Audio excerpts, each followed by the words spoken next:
चलिए इस वीडियो में हम बात कर लेते हैं जमशेदपुर एफसी की टीम के बारे में। जमशेदपुर एफसी की टीम का हम लोग प्रीव्यू करने जा रहा है आईएसएल सीजन 8 के लिए।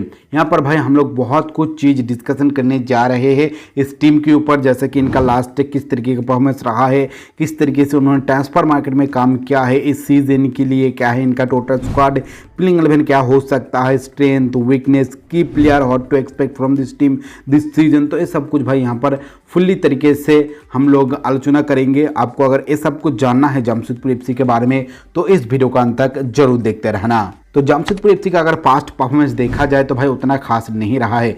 अभी तक आईएसएल का जितना भी सीजन उन्होंने खेला है एक भी सीजन में टॉप 4 में क्वालिफाई नहीं कर पाया है, प्ले ऑफ में क्वालिफाई नहीं कर पाया है। हाँ, 5वीं पोजीशन पर एक दफ़ा ख़त्म किया था, लेकिन भाई चौथे पोजीशन या चौथे के ऊपर वो नहीं गया है। तो इस दफ़ा कुछ उस तरीके का ही चीज़ करने की कोशिश करा है टीम, क्योंकि इनका जो मेन प्रॉब्लम था हर सीज़न में हर एक नया कोच के साथ ये जाता है, लेकिन इस दफ़ा एक पुराना हेड कोच के साथ ही कंटिन्यू कर रहा है। लास्ट सीजन में जो कोच था इनका वेन कोयल, उनके साथ ही ये कंटिन्यू कर रहा है। और वेन कोयल किस तरीके से भाई चेन्नई एफसी को 2020 में मैनेज किया था आपको ऑलरेडी उसके बारे में पता है। एकदम हीरोइक परफॉर्मेंस था, हीरोइक इन्फ्लुएंस था उस टीम में इस कोच का, और इसी के साथ फिर से कंटिन्यू कर रहा है। इनके अंडर ही भाई जमशेदपुर एफसी लास्ट सीजन खेला था, लेकिन इनके अनुसार टीम नहीं था। इस दफ़ा एकदम अपने मन अनुसार टीम बनाया है वेन कोयल, और ये टीम बहुत ही स्ट्रॉन्ग नज़र आ रहा है। लास्ट सीजन अच्छा खेला था शुरुआती कुछ मैच, लेकिन उसके बाद मिड सीजन में इनका भाई बहुत ही बुरा हाल हो गया था। फिर भी बेंगलुरु एफसी, ईस्ट बंगाल और चेन्नई एफसी के ऊपर ये मौजूद था, एक अच्छा बात है उनके लिए। 4 पॉइंट सिर्फ शॉर्ट था एफसी गोवा से। एफसी गोवा से 4 पॉइंट इनका कम था, जो कि प्लेऑफ में पहुंचा था एफसी गोवा।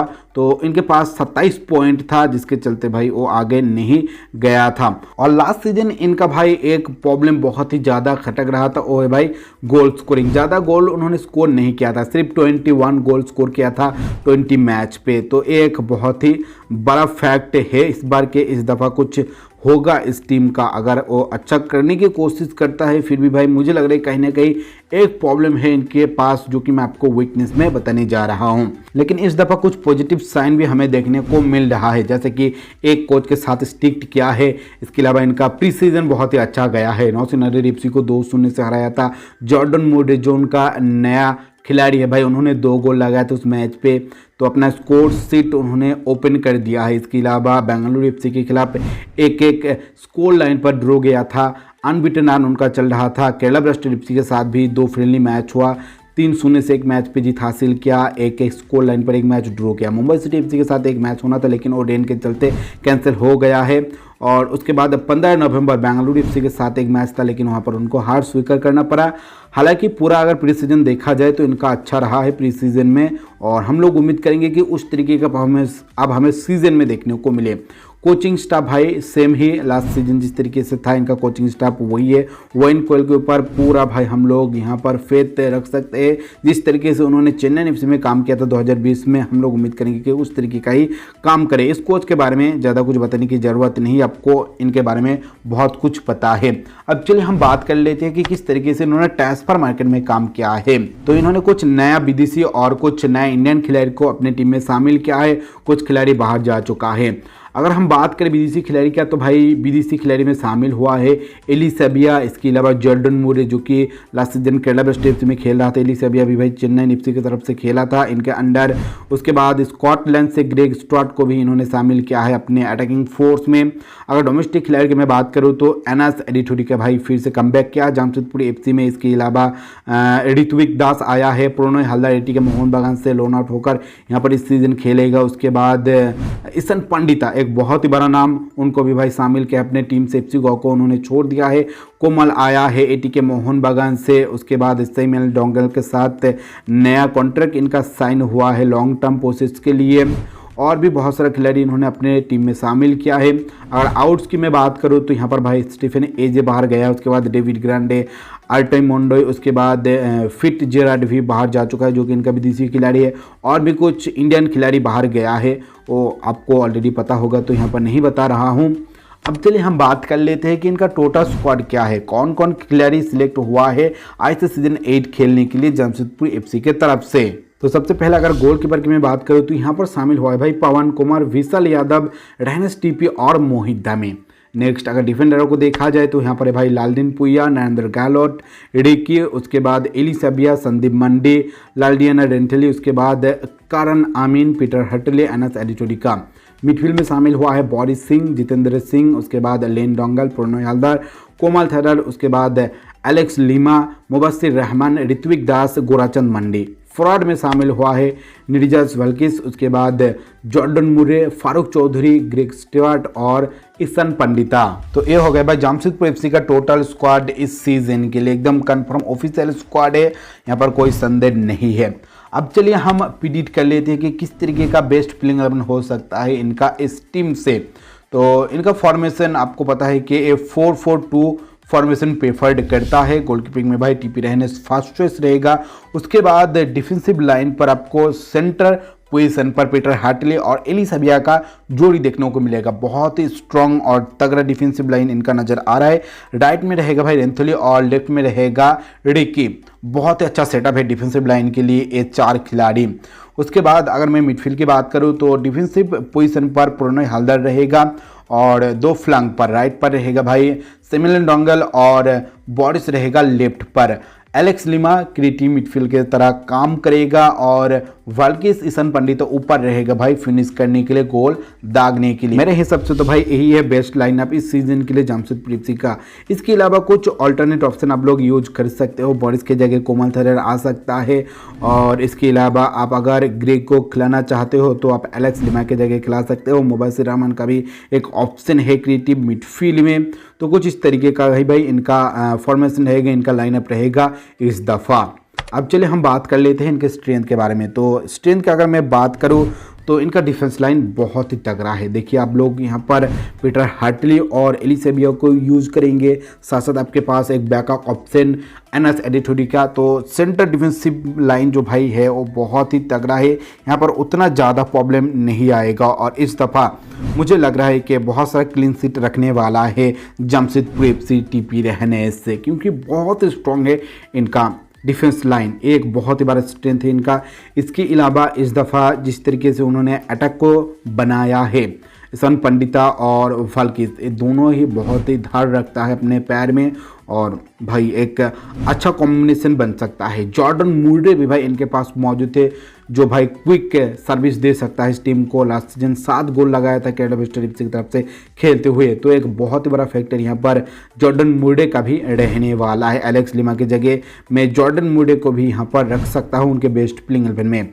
उसके बाद अगर बात किया जाए एक और स्ट्रेंथ के बारे में जो कि भाई इनका यूथ खिलाड़ी, बहुत सारे यूथ खिलाड़ी जो है भाई बहुत दिनों से इस टीम के साथ कंटिन्यू कर रहा है, जैसे कि नरेंद्र गहलोत, उसके बाद बोरिस सिंह का एक नाम आ रहा है, उसके बाद मुबस्सिर है, उसके बाद मंडी है।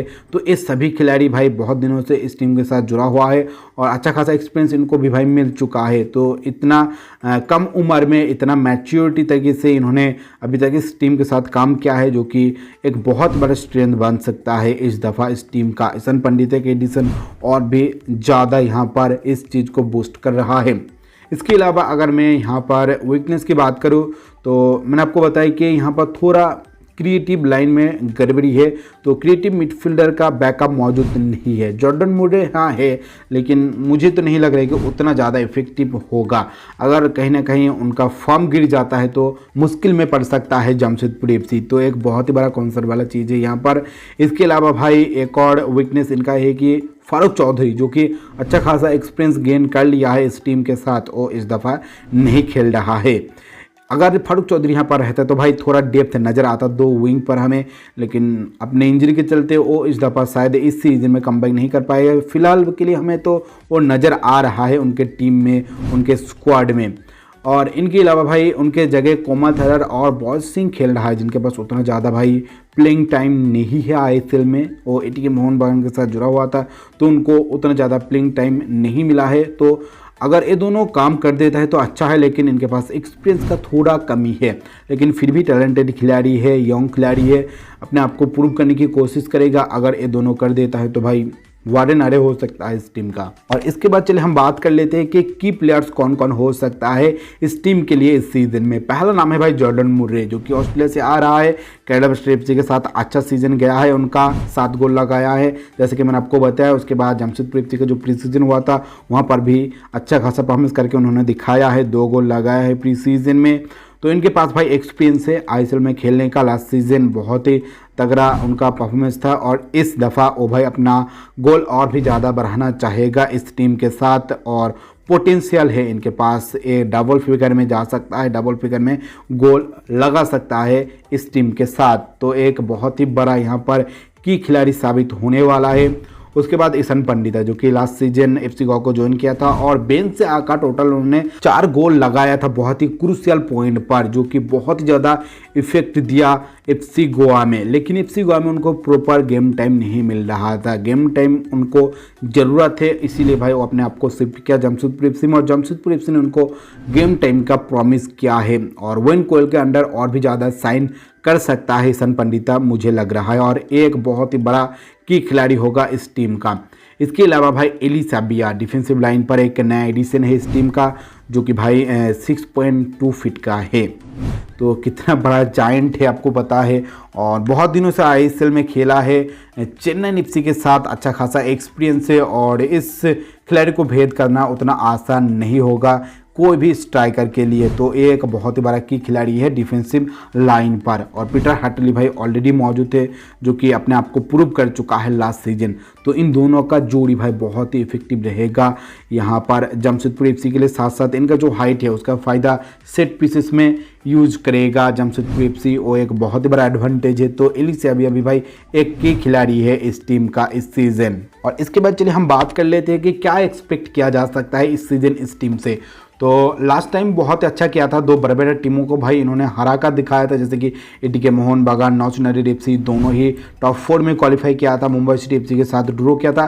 तो इस टीम के पास भाई वो पोटेंशियल है और इस दफ़ा बहुत ही अच्छी तरीके से अपने मन अनुसार वेन कोयल इस टीम को बनाया है और भी ज़्यादा इफेक्टिव करने की कोशिश करेगा। और हम लोग जमशेदपुर एफसी से इस दफ़ा प्लेऑफ का स्पॉट एक्सपेक्ट कर सकते हैं, क्योंकि वेन कोयल ने अपने मन अनुसार टीम बनाया है। जैसे कि मैंने आपको बार बार बताया इस वीडियो में कि एक अच्छा टीम उन्होंने अपना अनुसार बनाया है, तो उसको अच्छी तरीके से वो यूटिलाइज करेगा।